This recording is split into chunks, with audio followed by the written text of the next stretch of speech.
Aaron, good morning, and thank you for taking or taking the time to have a chat with me on such a short notice. I see you're busy delivering parcels.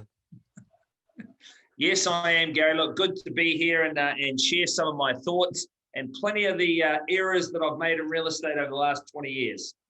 Right, brilliant. Well, errors are the best way to learn, so I will get straight into it because I know you're extremely busy.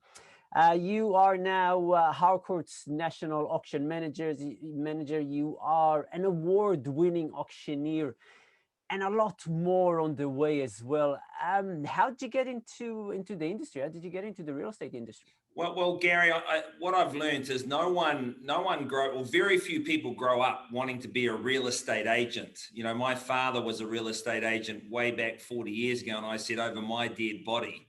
And then it's one that you fall into. So I used to sell swimming franchises to councils. So I learned a lot about marketing, a lot about franchising, and a lot about people, you know, that emotional intelligence. Yeah. And then, long story, but wife traded me in for a younger model, sold the business, and then the old man was getting out of his real estate business in Blenheim. So that's when I moved back home with the tail between my legs and bought into a Harcourts franchise let's just call it 20 years ago. Right. Never looked back. Yeah, yeah. And so you started initially, you were managing and selling together?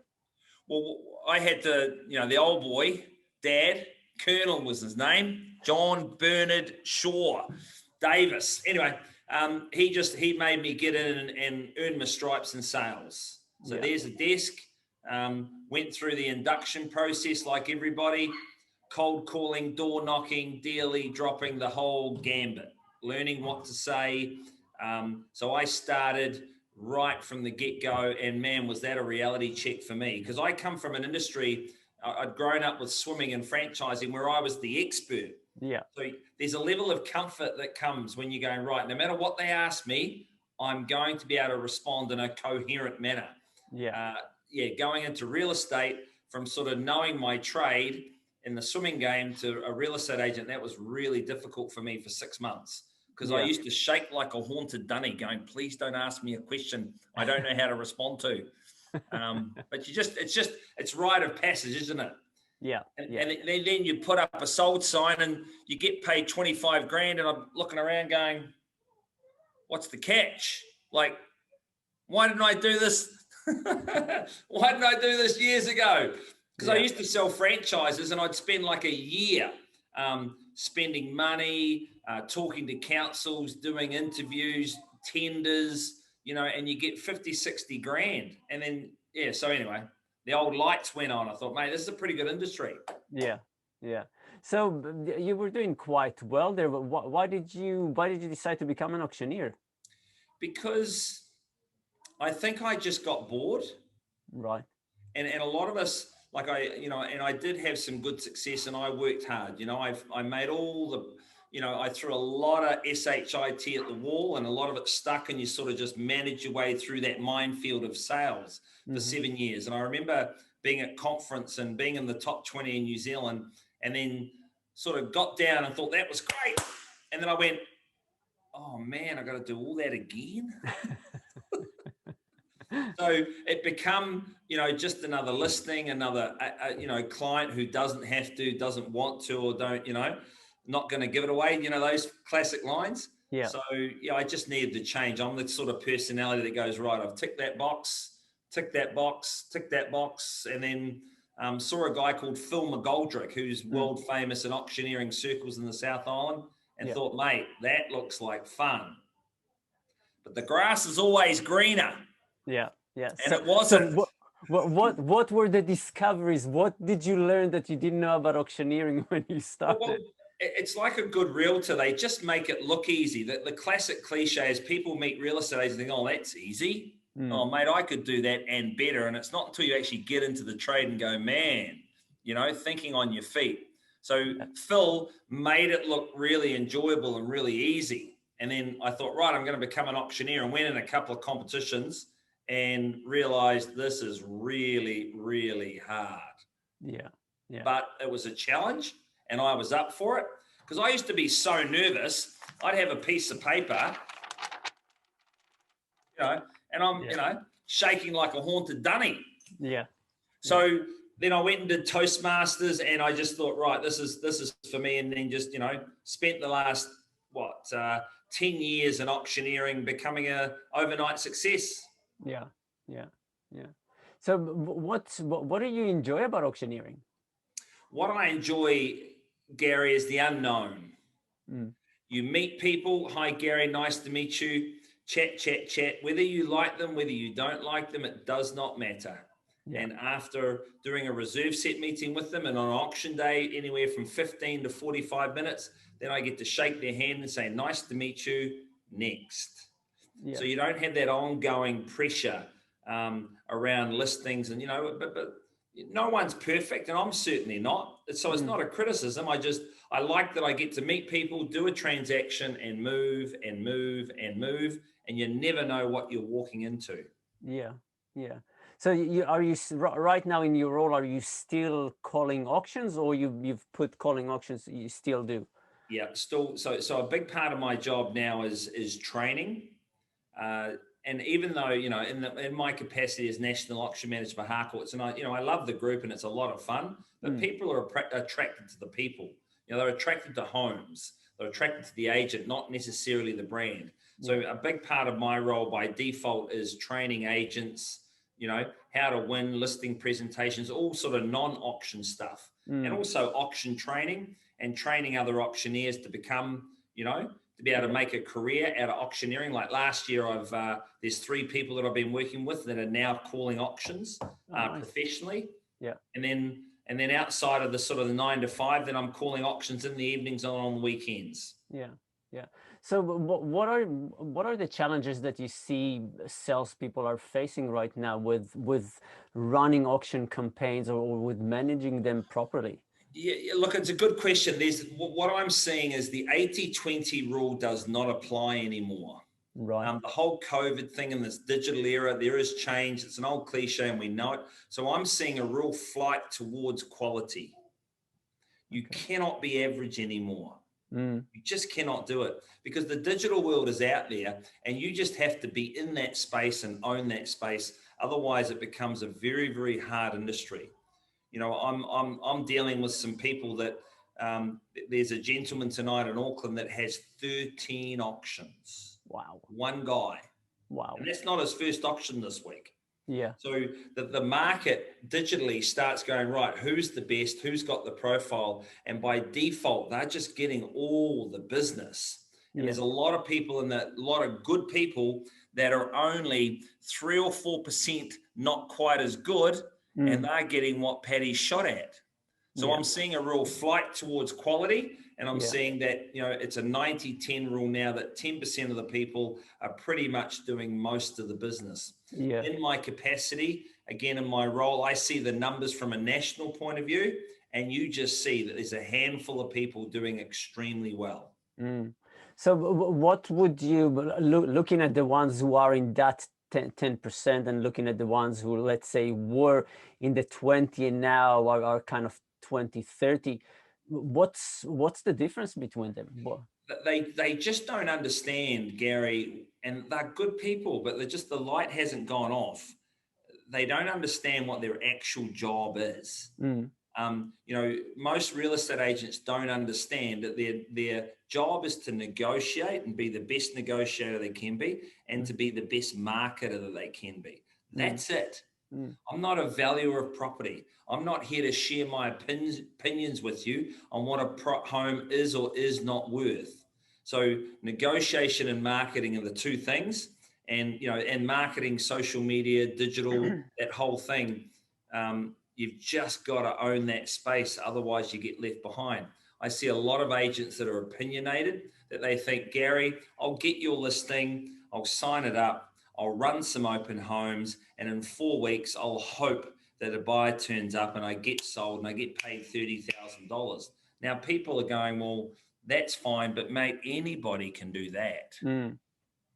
You have to have that flight towards quality. Yeah. You know, one of my litmus tests all the time with agents is to say, oh, you know, let's a role play, but you know, what's the market up to? And agents go, oh, well, it's a really good market and there's lots of sales and da da da da da da. I go, oh yeah. Do you think I already don't know that? But see, a really clever agent, Gary, says, well, it all depends. Like, hey, Gary, ask me what the market's up to. What's the market like right now, Aaron? All depends, Gary. Depends Do on. you want to make some money? Of course. Of course. Tell me, Gary, you're buying or selling? I am buying. You're buying. And what are you looking to buy? And what, you know, which location, boom, boom, boom. Well, Gary, what I can tell you is that in whatever your location is now, you've got to have unbiased factual information. Gary, in your location now, there are 38 four-bedroom homes. I've narrowed it down to the best 2 that I consider are the best motivation and the best value for money. When are you free to have a look at them? You just got to have the numbers, because I'm charging you, you know, you're getting, let's say, $30,000 for a 4-week job. Man, you have to know these numbers. Now, the really good people that are doing all the transactions, they know the numbers. So they look better by default. Where someone who's got no business, man, you better learn that information. Tell me you're thinking about selling. Well, Aaron, I'm thinking about selling. Now, most would go, oh, yeah, well, what do you own? And da-da-da-da-da. Versus I would say, Gary, thinking about selling. Hey, great, because I'm here to make you money, not save you money. Where do you live, Gary? Blockhouse Bay in Auckland. Street? Terry Street. What number? 77. I think. Great. Look, I've got a vacancy that's just pulled out this afternoon at 3:30 or at 8:15. I'll come around for 15 minutes, just let you know where your home sits in the problem in the market. But I'll tell you what, I've got some advantageous strategies that'll help you get a great result. Which one would you like? Yeah, I'm happy to see you earlier. But see, rookies go, oh yeah, chat. Would you like an appraisal? And people go, oh no, I'll come back to you. And they miss all that opportunity. Change your language to change your business, become a marketer and become a negotiator. But most are not. Yeah. Very good point. Very good point about changing the language and being factual, because that definitely is something that differentiate people, differentiate the successful one from the less successful one. Yes, well, you've got 30 seconds to convince them that you're an agent they want to do business with, because they meet agents, right? They go open home, and people run campaigns to get 50, 60 groups through, and they're looking around going, gee, where's my next business coming from? No. The truth is they've met you and they just think someone else is better. You know, that's it in a nutshell. Yeah.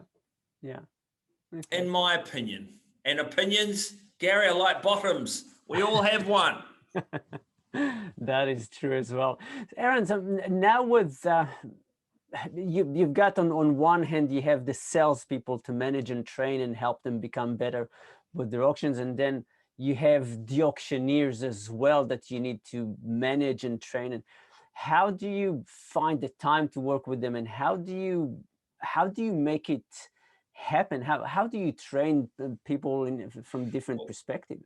It's very easy. You have to work out who is curious and who is committed. Right. And it's the same with real estate agents for me. Most people are curious, right? They go, I want to make $500,000, and they get a business plan together and they write down all these goals, and it's like, oh yeah, well, that's great, but how are you going to put that thing into play? It's the same with auctioneers. So I'm always just working out who is committed and who is curious, because curious people just waste your time. It's the same for auctioneers. When you train them, what happens is auctioneers do training and they get to a level of competency, and then they think they're better than what they are. And I fell into that trap too. Sound familiar with real estate agents? They do 5 or 6 deals and go, I know this now. And they keep doing the same stuff over and over again. So the really committed people in auctioneering, they go on the competitions and they practice for an hour a day. The really bad ones get to a level, they get lazy and they keep on doing the same stuff. So for me, I go and do Toastmasters. I've got a speech coach that comes in, and I'm learning a lot of new language, because my pronunciation is not good, because I was dragged up, not brought up at Marlborough Boys College. So that's one that I've really got to have discipline with.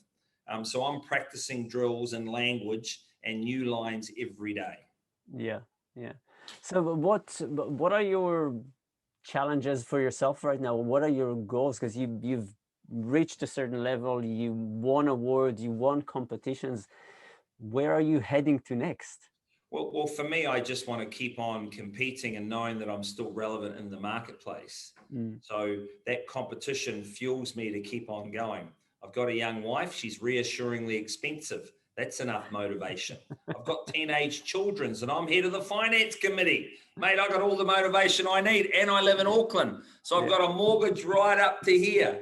So there's plenty of motivation, but that's the type of person that I am. I'm always looking to compete.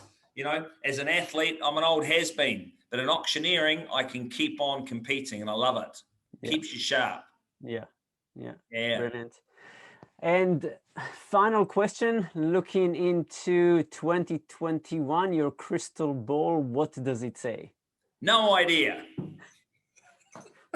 I've been trying to predict the market for a long time. And people say to me, what's the secret in real estate? The secret is for people that make money, they just do it. And I've got buyers at the moment going, oh, Aaron, it's not worth it. It's not worth it. And I say, look here, really respect what you're saying. But for 18 years, I've had people saying to me, it's not worth it. And then 2-3 weeks later, you're buying a worse home for more money. Sometimes you just got to pay it forward. I've never met a neighbor in this location that's regretted buying the property. Now, if you're looking to buy it and on sell it in 6 months' time, well, that's dangerous because we don't know what the market's going to do. But the key focus as an auctioneer and the key focus as an agent is doesn't matter. You've got all the divorce, the bank, death, the job transfer. The market is always going to be the market. And if you're really, really good, it doesn't matter whether it's up or whether it's down because you're getting your share. It's all the people on the periphery, they struggle, with whatever happens in a marketplace. So the market's not going anywhere. So I don't really want to spend any time trying to predict it because I've found out that my predictions are 50% of the time wrong. I had friends in COVID because we all come out of COVID. I thought, right, the market's going to do this. Right, there's going to be blood in the streets, and I couldn't be further from the truth. Yeah. And it's the same thing that I learned with auctioneering, right? At the moment, I do a lot of auctions every week. I'm doing about 40 or 50 a week at the moment. And it just doesn't matter. It's about people's lives. What I've learned that recently is also this, Gary, is there's value for money, right? Which in our 30s and 40s, you're looking for, right, how can I make money? I'm worth more than this. I'm 20, I'm 30, I'm 40, I'm 50. Where's value for money? Now that I've got more years behind me than in front of me, that I just recently turned 50, I'm thinking it's all about value for time now. Do I want to spend my time doing this stuff? And I think that the change in the real estate market for 2021, don't worry about the market. Get your scripts and dialogues down, Pat. Know your facts. So when you talk to people, you're actually going to generate business and enjoy the industry. Yeah. I feel sorry for people that have been in the industry for 3 years that are still knocking on doors and doing DLE drops, that cold calling stuff. That's, in my opinion, that's soul destroying. That's not the future of the business. So in 2021, the people that are committed, that want to put those structures in play, they'll do really well. But if you keep on doing the same stuff, then you're going to get a whole lot of, it's what we call a fallen star.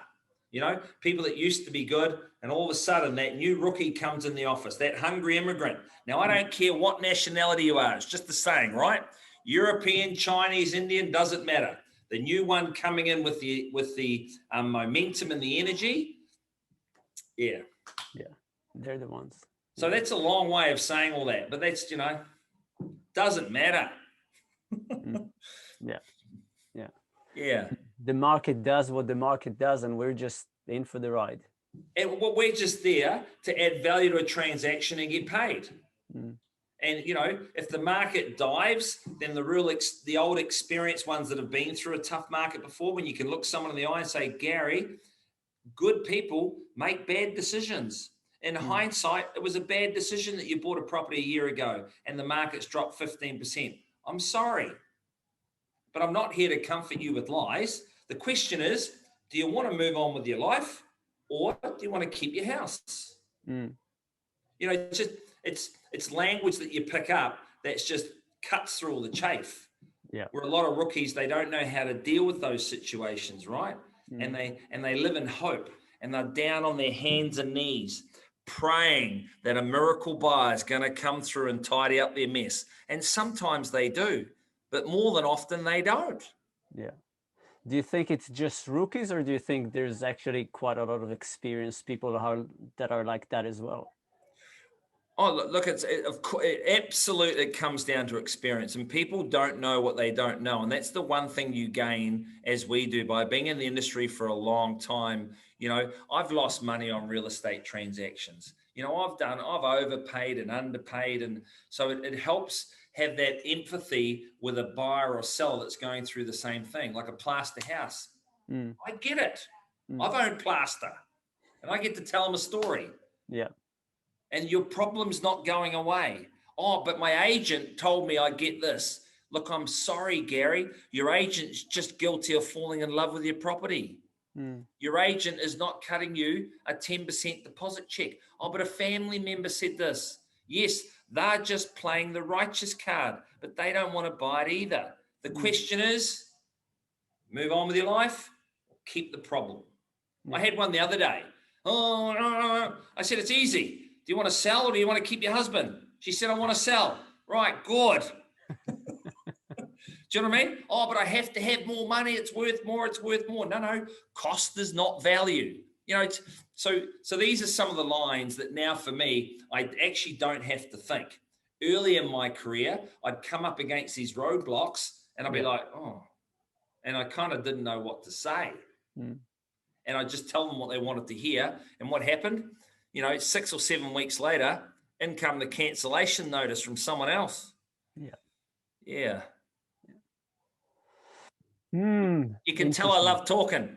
I do. You do. But I think we are almost out of time, because you have to go in about 3 minutes. Yes, I do. But all fun, mate. And you know, and this is part of it, as you do, Gary. You learn just to share your knowledge. And one of the keys that I have is I get to cruise around the country and meet a whole lot of good people, and everybody can teach you something. You know, as we do, right? I'll share, and just to make a point, here are some of the, you know, I love collecting information, right? And I've got my phone here with all these lines that I pick up all the time. There was a guy that I sold a house to, right? Unassuming guy. Last week, I'll finish with this, right? And I sold him a section with a house on it that didn't have triple C. So no one wanted it, right? No one could go to the bank and get a mortgage, and it was just a great opportunity, right? So you're just buying it as an empty section. He said, yeah, Aaron, I've bought a section you can live in. And it's not that clever, but it kind of is. Yeah. It was just such a great line. Yeah. So, you know, and I met that guy, and now I go, mate, anytime writing an ad without a house with a triple C or, you know, non-permitted works, classic. Buy a section you can live in. Genius. And those nuggets are everywhere. Yeah. Fantastic. Anyway. Excellent. But, hey, Gary, really appreciate the opportunity in sharing some of my thoughts with you. And like I said, are people curious? Are they committed? Anyone who wants to reach out to me and has a passion for real estate and auctioneering, give us a call.